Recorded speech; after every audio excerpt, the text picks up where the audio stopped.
నువ్వు రాను పనికిరాని ఊళ్ళగా తయారవుతున్నావు పెట్టయ్యా. సాయంకాలం నన్ను రిబ్బన్ కత్తిరించే ఫంక్షన్కి వెళ్ళాలన్నావు, మరి ఓపెనింగ్ అయ్యట మర్చిపోయినట్టేటి? మరి అది బడు బట్టలు కొట్టు ఆసుపత్రిలో తెలియకుండా నేను పీచెట ప్రిపేర్ అవ్వాలి. ఆ సాయంకాలం వాళ్ళు ఎవరో వచ్చేస్తారు, కారు ఎక్కిచ్చేస్తారు, కత్తిరి చేతికిచ్చేస్తారు. అక్కడ నేనేం మాట్లాడాలి? మేమే తత్తే అనాలా?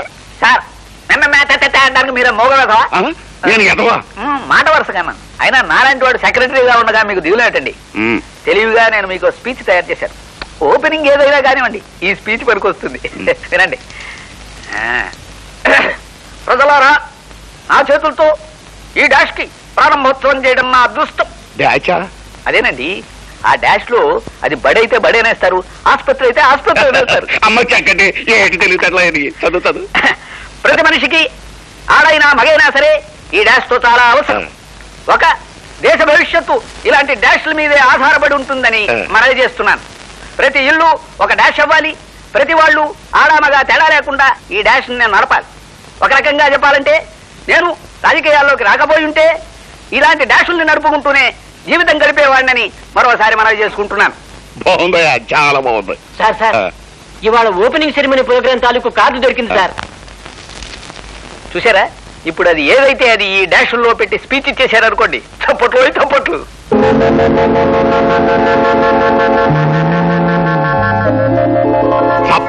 చప్పట్ల చక్కటి నాయాల. ఇందులో ఉన్న పదాన్ని ఆ డాష్ లో పెట్టి చదువు చెప్తాం.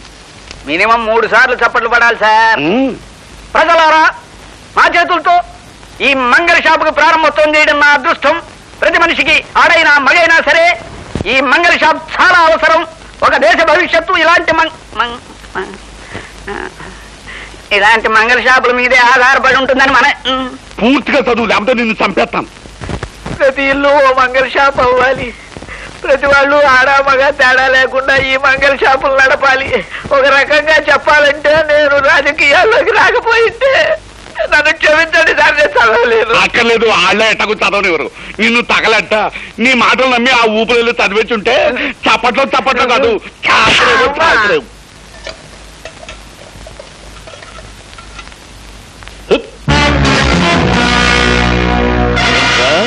నన్ను పశు అంటావా? లంచా కొడక.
క్రమశిక్షణ తప్పి జైల్లో కొట్లాడుకోవడం నేరం, అందుకే దండించాను.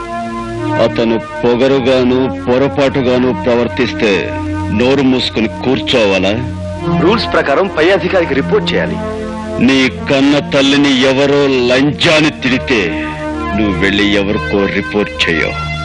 అన్నవాడిని నిలువునా చీరేస్తా. నీ తల్లి నా తల్లి ఒక్కరే. What Ramesh are you talking? ఒకరెవరు? భరత మాత. ఆవిడ మాట పడ్డా కూడా మౌనంగా ఉన్నవాడు మరణించిన వాడి కింద లెక్క. నీకు అన్నం పెట్టే అమ్మనడుగు. ఓ తల్లికి కొడుకుగా నేను చేసిన పని నేరము న్యాయము.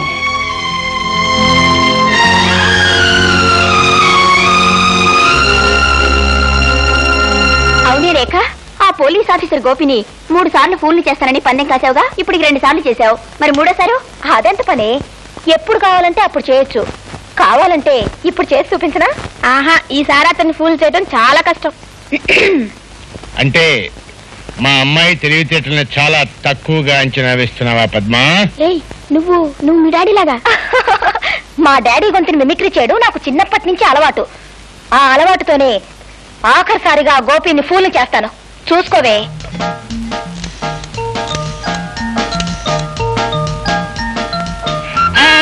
హలో, ఎవరు? బాబు గోపి, నేనే జగన్నాథాన్ని. Heart stroke. అవును, గుండె నొప్పి. వెంటనే రావాలి బాబు. అవును, ఇంటి దగ్గరే ఉన్నాను. వస్తావు కదూ? వెంటనే వచ్చానాయన. అమ్మా, అయ్యో. ఇక చూసుకోండి, ఒంటి మీద ప్యాంటు షర్టు ఉందో లేదో అని ఆలోచించకుండా ఇక్కడికి వచ్చి వాలి ఆ తర్వాత వెర్రి మొహం వేస్తాడు. ఏయ్, మీ డాడీ వచ్చినట్టున్నారు. ఇప్పుడు ఎలాగేమిట నీ మొహం? వాళ్ళ ఆఫీసర్స్ ఎలాంటి వాళ్ళు ఆయన కూడా తెలుసుకోవాలి. రండి.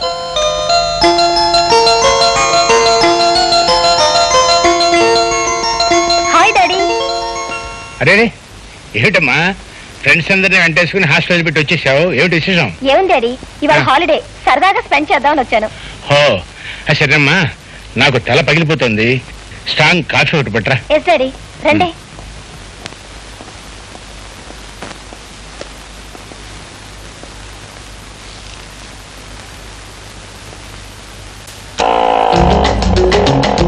ఏమిటయ్యా, పేకాట మధ్య ఉన్నాడు, పీకట్టుకు లాక్కొచ్చేసావు.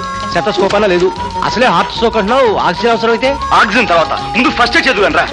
సరే, తప్పనిసరి కనుక నోట్లో నోరు పెట్టి గాలికి ఫస్ట్ ఎయిడ్ చేస్తారే. అసలు మన గాలిలోనే ఇప్పుడు ఆక్సిజన్ ఉందయ్యా. పోతే ఆడపిల్ల అయితే కాస్త ఆనందంగా ఉంటుంది. జీవుడు పైకి పోయినట్లున్నాడు. ఎక్కడికి పోతాడు? పిలకట్టుకు లాక్కొచ్చేస్తాను. కాస్త పట్టుకుంది కనరా.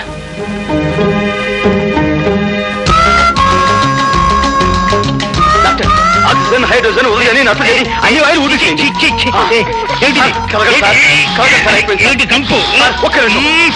ఒకే నిమిషం సార్, ప్లీజ్. డాక్టర్ బతికారు. నాతో పెట్టుకోవద్దు. ఏంటి సార్, ఒంట్లో కులాసగా ఉందా? ఊపిరి ఆడకుండా ఉక్కిరి బిక్కిరి చేసి నన్ను చంపేయాలంటారా? ఆయన ఏమనకండి సార్, ఆయన మీకు గాలిదానం చేసి ప్రాణం పోశారు. ప్రాణం పోయటం కాదు, చుట్టకంపుతో నా నోట్లో నోరు పెట్టి నా ప్రాణం తీశారు. I will shoot you.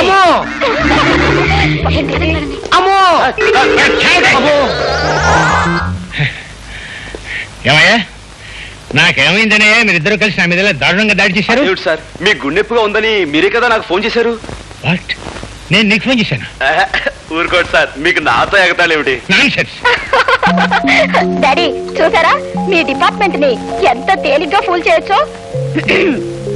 అచ్చం మీలాగే గొంతు మార్చి నేనే ఫోన్ చేశాను. ఆగండి. వరుసగా 3 సార్లు ఫూల్ అయిన సందర్భంలో ఒక మంచి కాఫీ కలిపి తీసుకొస్తాను, తాగి వెళుదురు గాని. Very good. కమాన్ వేసే. వాట్ మిస్టర్ గోపి, మన డిపార్ట్మెంట్కి తలవంపులు తెచ్చావు కదయ్యా. ఒక ఆడపిల్ల చేతిలో ఇంత తేలిగ్గా ఫుల్ కావటం? సార్, ప్రజల భద్రత కోసం ఏ చిన్న అపాయపు సూచనకైనా జాగ్రత్త పడే మన డిపార్ట్మెంట్ ని అబద్ధపు ఫోన్స్ తోనూ మోసపు మాటలతోనూ ఫూల్ చేయటం పెద్ద విశేషం కాదు సార్. తలుచుకుంటే ఎవరినైనా సరే ఫూల్ చేయొచ్చు. నేను తలుచుకుంటే మీ అమ్మాయిని ఇంతకంటే ఈజీగా బాగా ఫూల్ చేయగలను. What do you mean by that? నన్ను 3 సార్లు ఫూల్ చేసిన మీ అమ్మాయిని బాత్రూంలో ముక్కాలి పీట మీద కూర్చోబెట్టి ముచ్చటగా నా చేతులతో నేను తలంటు స్నానం చేయిస్తాను. అంటే పెళ్లి చేసుకుని చేస్తే నా గొప్పే ఉంది సార్. పెళ్ళాడకుండానే నీళ్లు ఆడిస్తాను. ఐ మీన్ స్నానం చేయిస్తాను. How dare you talk all these things with me? It's my challenge sir.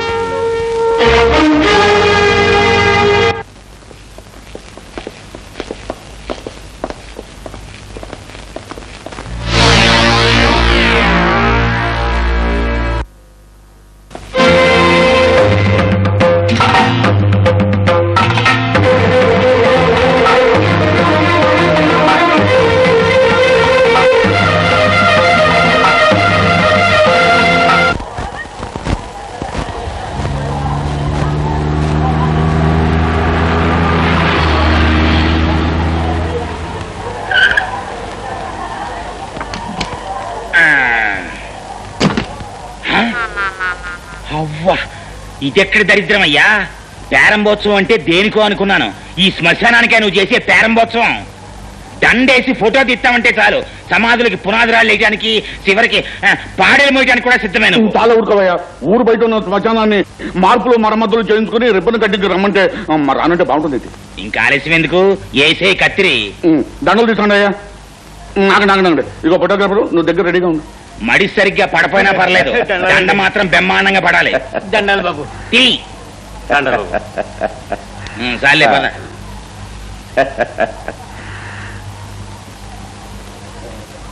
ఉండు. శుభం కానిచ్చి.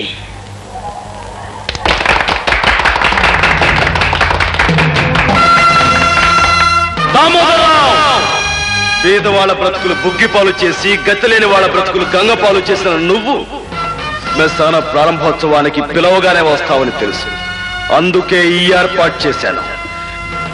దీని ఆరంభం చేసిన నిన్ను ఇక్కడే అంతం చేస్తాను. ఎవిగో నీ సొమ్ము కాశపడి దాడాలు చేసి నరహంతకులైన నీ తొత్తుల సమాధులు. ఇక ఈ 2 గోతులు నీకు అప్పుల పేరుతో రక్తం తాగే ఈ రాక్షసుడికి. ఒరే, శ్మశానానికి ప్రారంభం అనగానే నువ్వు ఇట్టాటిదేదో చేస్తావు నాకు తెలుసు. నేనే సామాన్యుడు కాదు. నిన్ను పట్టి ఉరికమ్మ ఎక్కించడానికి చట్టాన్ని చుట్టూతో చుట్టబెట్టుకొచ్చాను చూడు.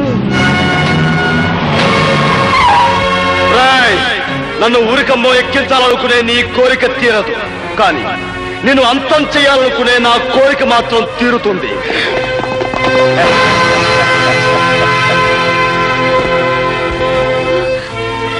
మా అన్నయ్య చెప్పడానికి వీల్లేదు. కావాలంటే మా ప్రాణాలు తీసుకోండి. మా అన్నయ్య మా కోసం పరికాలాలు పడి బ్రతకాలి.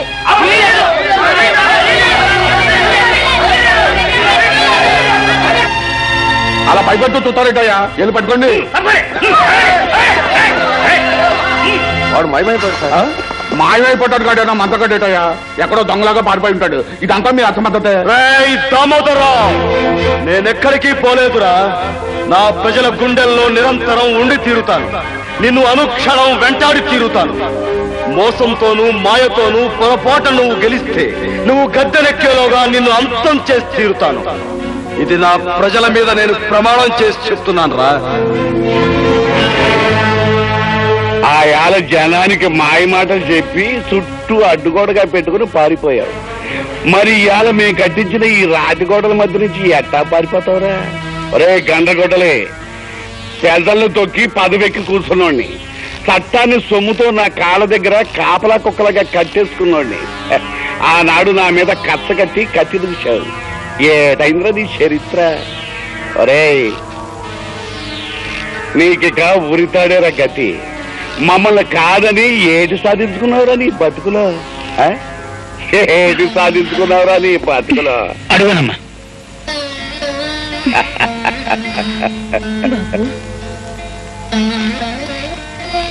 బాబు, ఇది నా కూతురు, నీ చెల్లి లాంటిది. నిన్ను చూడాలని, పుట్టబోయే బిడ్డకి నీ దేయంలు అందుకోవాలని పల్లె నుంచి ఇంత దూరం వచ్చింది బాబు. నిండు కడుపుతో ఇంత దూరం రావడం కష్టమేనా ఏం లేదు. గతుకుల రోడ్డు మీద బండిలో గడ్డేసి నీ కాడికి తీసుకొచ్చాను. రవంత చెయ్యేసి దీయించు బాబు. అన్నా, ఈ గడ్డ మీద కడుగెట్టి నా బిడ్డ నీలాగే నీతి కోసం, నా పేద జాతి కోసం ప్రాణం పెట్టేవాడవ్వాలని దీవించన్నా. తల్లి కడుపులో వెచ్చగా కళ్ళు మూసుకుని పడుకున్న పసికోన ఏమని ఆశీర్వదించమంటావురా నన్ను? నువ్వు ఈ భూమి మీదకొచ్చేసరికి, కళ్ళు విప్పేసరికి మా దేశం కాసింత మారుతుందని ఆశించమంటావా? అప్పుడు కన్నీళ్లుండని నీకు ఈ దేశం చిరునవ్వుతో స్వాగతం పలుకుతుందని ఆశీర్వదించమంటావా?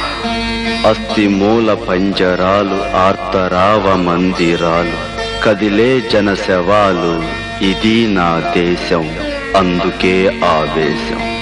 నా పిలుపు ఏ దిగంతాలకు పయనించగలదు, ఏ గుండె కదిలేలా స్పృశించగలదు.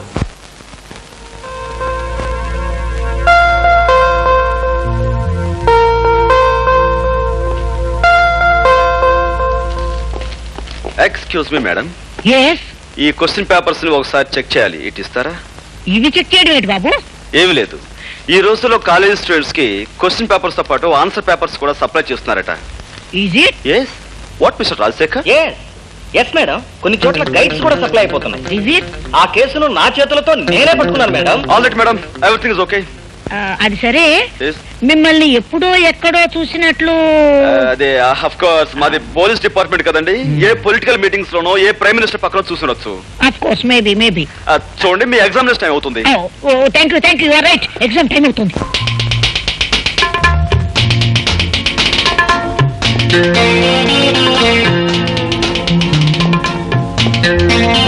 Hello madam. Hello. Hi miss, చాలా పట్టుదలతో ప్రాక్టికల్స్ చేస్తున్నారు. పాస్ అయిపోవాలని? కాక నీలాగా ప్రతి పనిలోనూ ఫెయిల్ అవడం, ఫూల్ అవడం నాకు అలవాట్లేదు. బై ద వే, నిన్న బాటనీ పేపర్ బాగా రాశారా? బ్రహ్మాండంగా రాశాను. 75కు 75 వస్తాయి. గుడ్. అన్నట్టు స్వపరాగ సంపర్కం గురించి బాగా రాశారా? ఉదాహరణలతో సహా డీటెయిల్డ్ గా రాశాను. మరక్కడే పప్పులో కాలేశారు. మిగతా వాళ్ళందరూ పరపరాగ సంపర్కం గురించి రాస్తే మీరు రెచ్చిపోయి స్వపరాగ సంపర్కం గురించి అందులోనూ ఉదాహరణలతో సహా పేజీలు రాసేశారు. గుడ్. అందుకు మీ పేపర్ దిద్దే ఆ పెద్ద మనిషి మీకు పెద్ద కోడిగుట్టు, ఐ మీన్ 0 ఇవ్వబోతున్నాడు. అదేమిటి? నాకు ఇచ్చిన క్వశ్చన్ పేపర్ కి నేను కరెక్ట్ గానే. మీరు కరెక్ట్ గానే జవాబిచ్చారు మేడం. కాకపోతే ఆ ప్రశ్నాపత్రమే కరెక్ట్ కాదు. కారణం, అది మీకోసం ప్రత్యేకంగా నేను ప్రింట్ చేయించి. నువ్వు చెప్పేది నిజమా? అంతేకాదు, ఇప్పుడు మీరు శక్తి వంచన లేకుండా చేస్తున్న ఈ ప్రాక్టికల్స్ లో కూడా మీకు వచ్చే మార్కులు 25కు 0. కారణం, అది యాసిడ్ కాదు, స్వచ్ఛమైన మంచినీరు. అది కూడా మన ప్రతిభే. ఇవి నీళ్లు కావు, యాసిడ్. మై గాడ్, నా కళ్ళు కనపడలేదు. తగలడు బాస్. ఇదిగో, బాగా నటించి మంచి పేరు తెచ్చుకో. చూపిస్తానా పడాక? డాక్టర్, ఎలా ఉంది డాక్టర్? ఏమైంది డాక్టర్?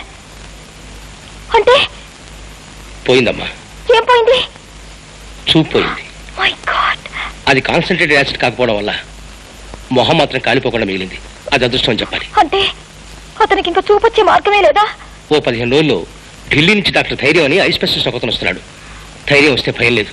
అతనికి చూపు వస్తున్న ధైర్యం నాకుందమ్మా. అతను ఒకసారి చూడొచ్చా? వెళ్ళమ్మా, ఆ భాగ్యం ఓదార్చు. వెళ్ళు.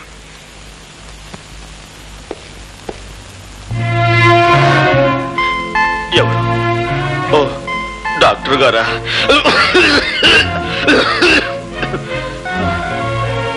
డాక్టర్, ఈ సమయంలో నాకేమనిపిస్తుందో తెలుసా? నా కంటి ముందున్న ఈ నల్లటి కాటుకు లాంటి చీకట్లో ఒకదానికొకటి తేడా తెలియక తాడుకి పావుకి, పావుకి తాడుకి, లంగాకి లుంగీకి, లుంగీకి లంగాకి, పెసరట్టుకు దోశకు, దోశకు పెసరట్టుకు, చీకటికి వెలుక్కి, వెలుక్కు చీకటికి తేడా తెలియక నా బ్రతుకంతా అతుకుల బతుకై, గతుకులు అతుకై. డాక్టర్, మీరు వెక్కెక్కి ఏడుస్తున్నారు. ఇదేమిటి డాక్టర్, ఉందా లేదా అన్నట్లుగా ఉందేమిటి మీ నడు? నేను రేఖని, నన్ను మన్నించండి. ఇందులో మీ తప్పే ఉందండి. ఆ భగవంతుడు నన్ను చీకట్లో బ్రతకమని నోట్బుక్ లో రాసినట్టుగా నా నుదుటి మీద రాశాడు. విధి బలీయమైంది. ఎవరేం చేయగలరు? ఏది ఏమైనా నీ చూపు పోవడానికి కారణం నేను. నాకు ఏ శిక్ష విధించినా తప్పు లేదు. రేఖ, అలా అనకండి. చూపు పోయినందుకు నేనేమీ బాధపడటం లేదు. కాకపోతే చూడలేని నన్ను నా కన్న వాళ్ళు చూడటం జరిగితే వాళ్ళు గుండె పగిలి చస్తారు. అలా జరిగినాడు నేను గుండె పగిలి చస్తాను. ఈ గుండె పగిలే కార్యక్రమాలు తలుచుకుంటూ ఉంటే ఇప్పుడే నా గుండె. చూడండి, ఒక 15 రోజుల్లో ఐ స్పెషలిస్ట్ వస్తున్నారట. ఆయన కళ్ళు ఆపరేషన్ చేసి మీకు తప్పకుండా చూపు తెప్పిస్తారు. అంతవరకు నేను ఇంటికి వెళ్ళలేదు. ఈ హాస్పిటల్ వాతావరణంలోనూ ఉండలేను. ఇప్పుడు నేను ఎలా? ఇక్కడ నా స్నేహితురాలు ఇల్లు ఒకటి ఉంది. ఆమె ప్రస్తుతం ఊళ్ళో లేదు, అక్కడ ఉందరు గాని. కానీ రేఖ, ఈ కళ్ళు లేని కబోది ఒంటరిగా ఆ ఇంట్లో ఎలా ఉండగలడు, ఎలా బ్రతకగలడు, ఎలా జీవించగలడు? గోపి గారు, జరిగిన తప్పుకు కారకురాల్ని నేను. కనుక మీకు చూపొచ్చే వరకు మీకు తోడుగా ఉండి మిమ్మల్ని భద్రంగా నేను చూసుకుంటాను. రేఖ, నువ్వు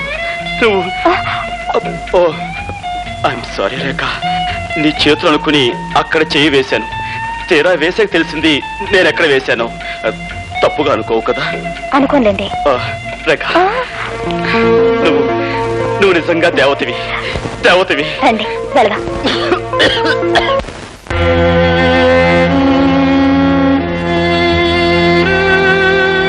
వీళ్ళే సార్ 3 రోజులుగా నిరాహార దీక్ష చేస్తున్నారు. వీడు వీళ్ళ లీడర్. ఏమయ్య పెద్దయినా, ఏమిటి మీకు వచ్చిన బాధ? ప్రభుత్వం వారు ఏర్పాటు చేసిన విధంగా మాకు ఆహార పదార్థాలు ఏమి అందటం లేదండి. మాకు న్యాయం జరగాలని మేము నిరాహార దీక్ష చేస్తున్నాం. భలేవాడివయ్యా, అందుకని అన్నం మీద కూర్చుంటావా? మీ కష్టం సుఖం చూడటానికి కదా నేను ఇక్కడుంది. మీకు న్యాయం జరిగేటట్టు చూసే బాధ్యత నాది. పద రాబోయే అన్ని విషయాలు ఆఫీసులో మాట్లాడుకుందాం. లే లోపల పద.